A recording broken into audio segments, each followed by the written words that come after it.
sorry, Doctor. I have no time to discuss this logically. Remember.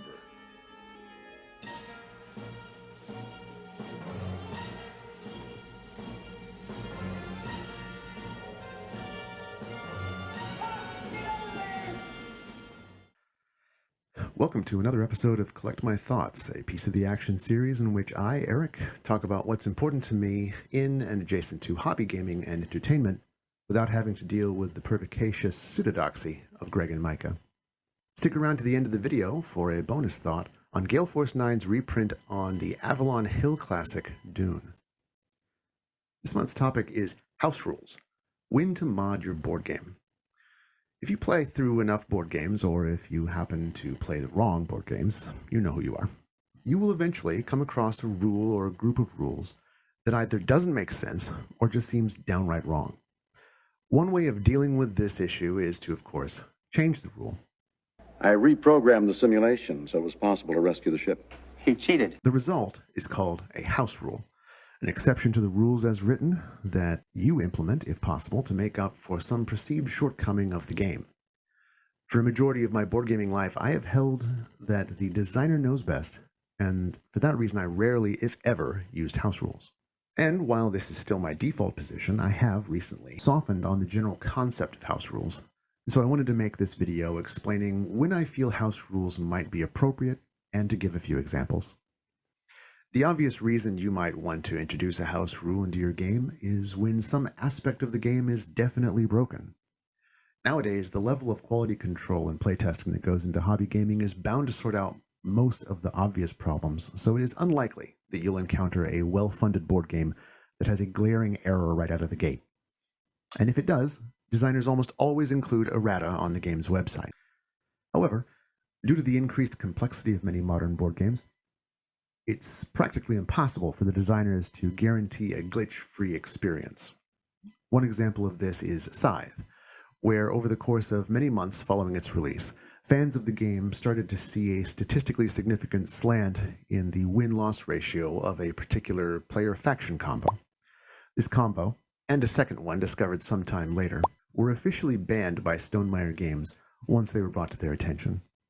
Another example is one of my all-time favorite games, A Few Acres of Snow, in which a particular strategy known as the Halifax Hammer all but ensured a British victory.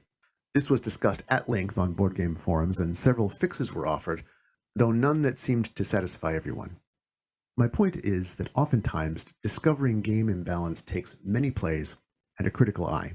If you think you've found an issue with a board game you own, do a little research on BGG before jumping to the conclusion that it's actually an error. Perhaps what you're seeing is a good strategy that you haven't yet figured out the counter for. An example of this might be City of the Big Shoulders. If you take a look at the posts about the game on BGG, you'll probably discover an interesting discussion about a seemingly overpowered stock trashing strategy that has a number of people thinking that the game is imbalanced. Yet the designer has assured everyone that an appropriate counter was built into the game, and that it's just that no one has discovered it yet. As you're likely beginning to see, deciding when to house rule a board game can be difficult. So here are my suggestions on how to do it right. Tip 1. Do your research. As I mentioned, sometimes what looks like a problem is not a problem at all, and house ruling it would actually break the game. Even if it is something that needs patching, maybe there's already a fix for it. So do some Google foo and find out what other people are saying before trying to fix it yourself. Tip 2. Only mod games you're serious about and that you really enjoy. There's a couple of reasons for this. First off, why put the work into house ruling a game you don't care about? But more importantly, the more often you can get a house-ruled game to the table, the more chances you'll have to see if it fixes the issue or if it causes any unforeseen consequences. Take note of who wins. Is it fair? Are the wins based on player skill, or has your house rule somehow given someone an unfair advantage? If you love the game already, you'll probably play it enough to find that out. Tip 3. Discuss the house rule with your gaming group and make sure they're on the same page. This is a social contract thing, because some players may have a big issue with house rules. Explain the problem you have with the rules as written, and how your modification addresses it. Maybe you'll win them over. If not, maybe you don't play that game with them. Nothing will sour a game night more than an unspoken suspicion that you've been cheated out of a victory. And if your players think that about your house-ruled game, it's better to play something else. Tip 4. It's easier to house rule simple games and story games. Games with low complexity run less of a risk of developing unforeseen imbalances or unwanted characteristics, because you can easily see how all the moving parts work together. And games that are more about story are easily house-ruled because the narrative is usually separate from the mechanism. Therefore, a game with high narrative content can often have the rules of the game altered without impacting the story too much. A good example of both a simple and narrative game is Near and Far. I've personally experimented with adding more quest tokens to the map, as well as blending the campaign mode with the arcade deck in order to make the game more exciting, and it's worked well. So those are my thoughts on house rules. I'd love to hear your thoughts on the subject as well, and to hear any examples you use in your games and why you use them. Please remember to like and subscribe while you're here, and leave a comment below or on our BGG page. We're active there too. Now for my bonus thought on Dune. I love negotiation in board games, and I loved the Dune universe. So it's no surprise that this classic is one of my favorite games of all time. And if you know how to play well, it's surprisingly balanced, which is hard to achieve in a game this complex.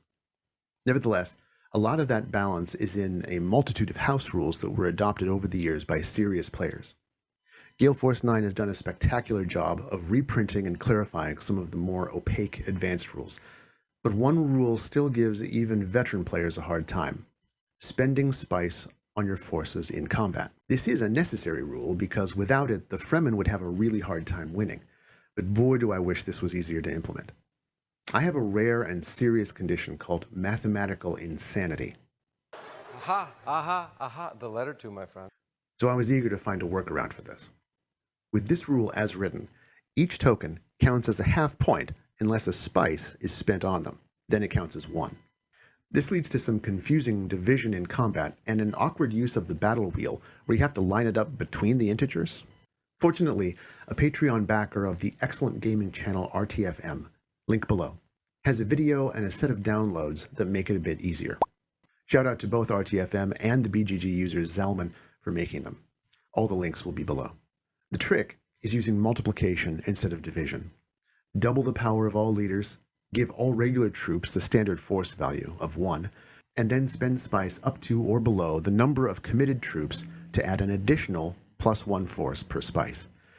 There are still some fiddly bits that certain factions need to understand, but for some reason, that simple adjustment makes it much easier for me to wrap my head around. So that's it for this month. Thanks for listening to me collect my thoughts. Until next time, take care.